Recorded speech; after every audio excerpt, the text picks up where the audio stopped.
Good. Good. How about you?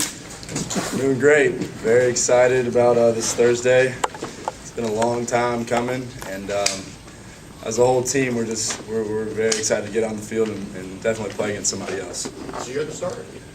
Yeah, I am, and I'm very excited. It's a big responsibility, but I'm ready for this opportunity, and I know the team is behind me 100%. So I'm just going to go out there and play my game and manage the team, and I think we'll do pretty well.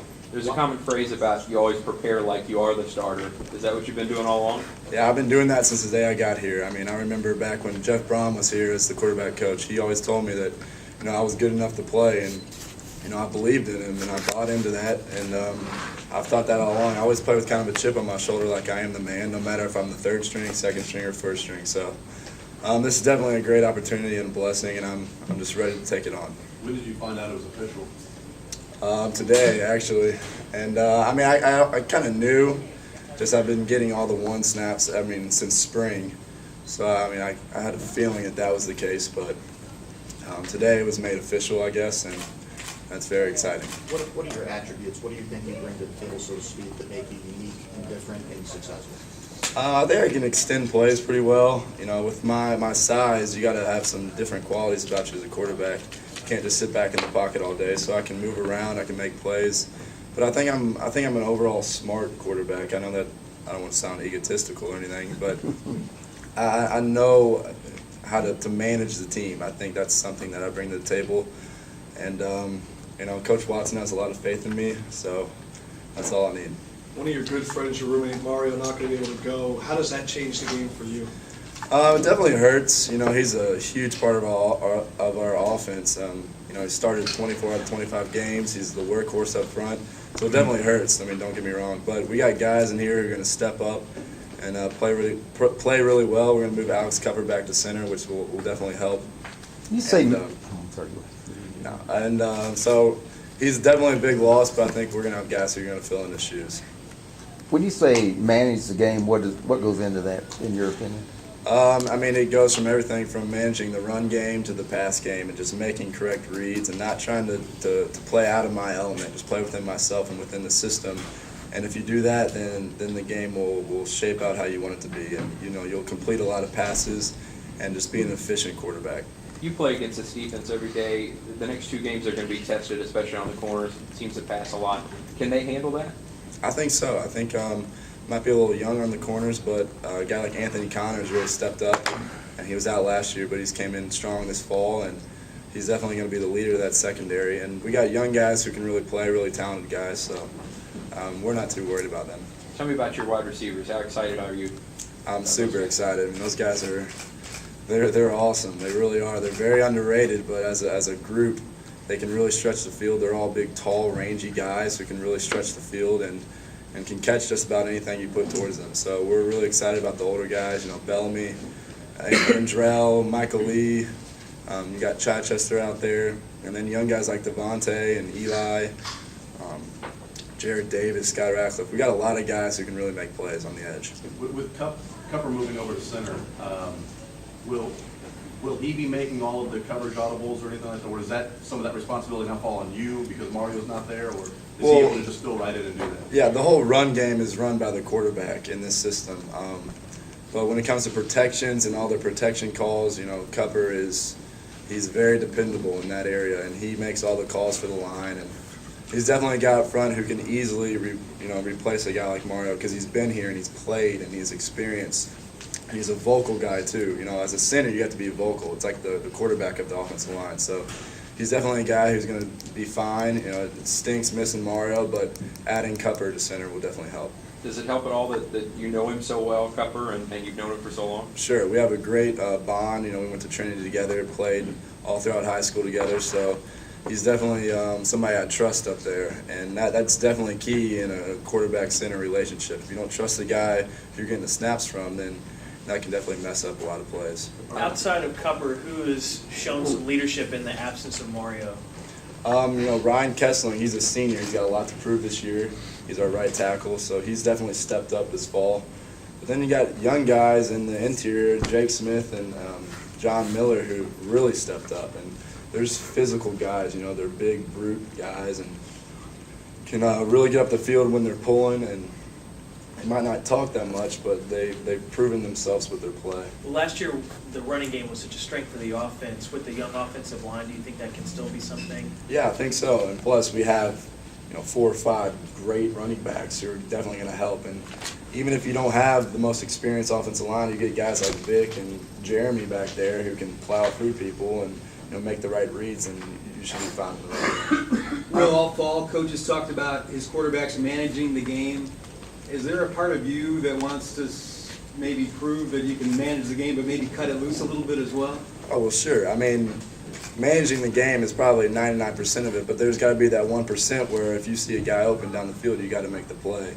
And that's kind of how I've always been. But at the same time, I know Coach likes to say, don't be Brett Favre. That's his quote on me. But sometimes, I mean, you got to be that if you want to be, one of the better quarterbacks in the conference or whatever. So, but managing the game is just I just got to play into that. And if I do that, then I think we'll be fine. Would you talk about the other quarterbacks and their strengths and your strengths and how you all complement each other because you're all going to play on Thursday? Right. Teddy's just a very talented player.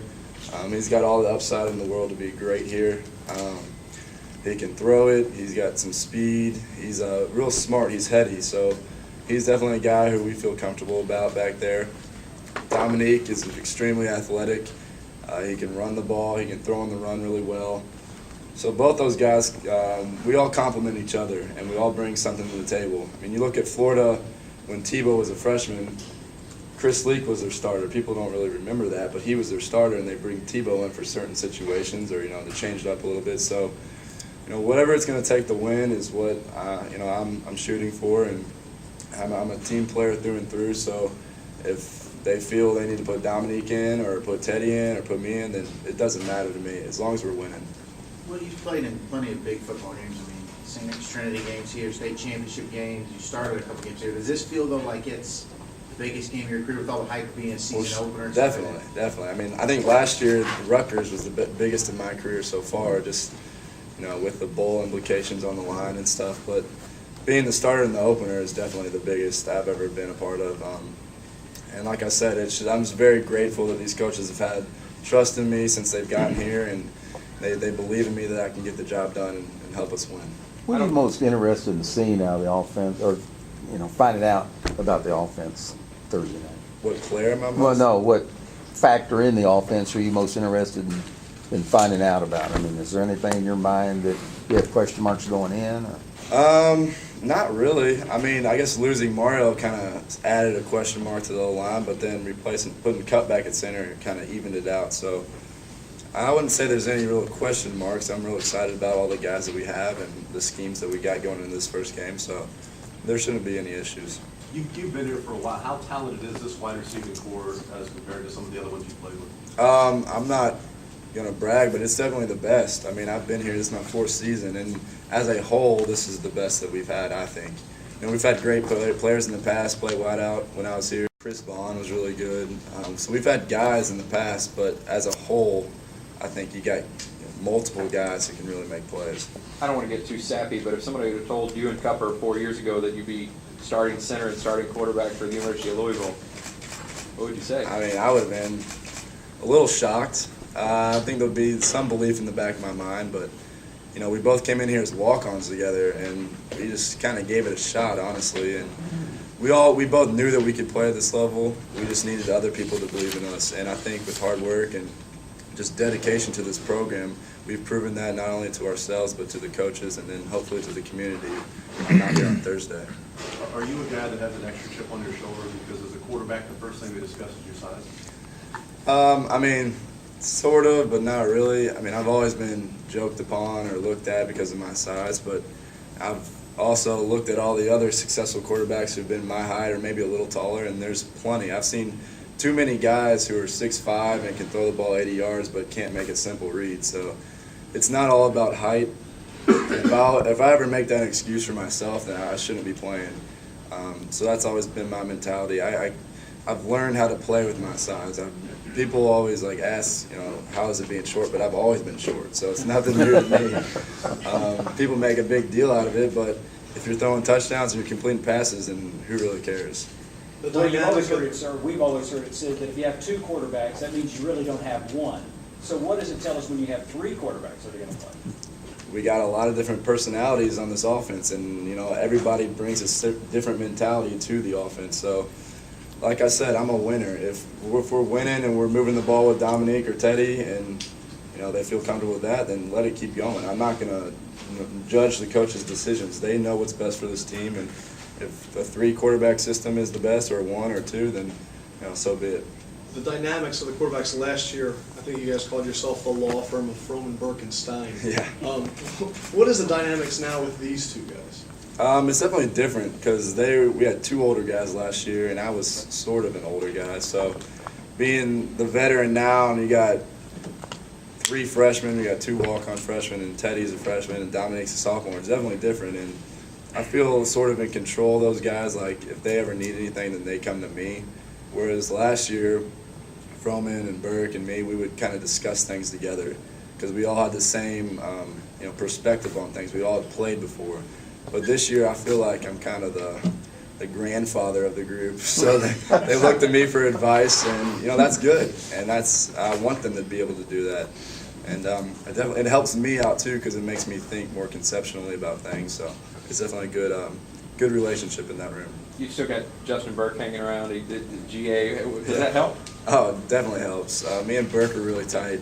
So when I found out that he was going to be here this fall, I was really excited because we lost a really good GA and Shane Steichen. He went to the Chargers. He was great. We got real tight too. So having Burke here has definitely helped, and we still got that great relationship that we had when he played here. So it's a lot of fun. Will, you said you've been running QB with the ones most of the time. Has the running backs been split really between Jeremy and Vic? It still says or in the depth charts to start. Yeah, I think Vic will be out there on the opening play. He's, I don't want to say the dust starter, but he's going to be out there probably the first play. But they complement each other. Jeremy's a bruiser. He's got probably the best balance I've ever seen as a running back. Vic's more of a slasher, one cut kind of guy. Got a lot of speed. So I think they complement each other, and I guess you could name them co-starters. But Vic's the senior leader of that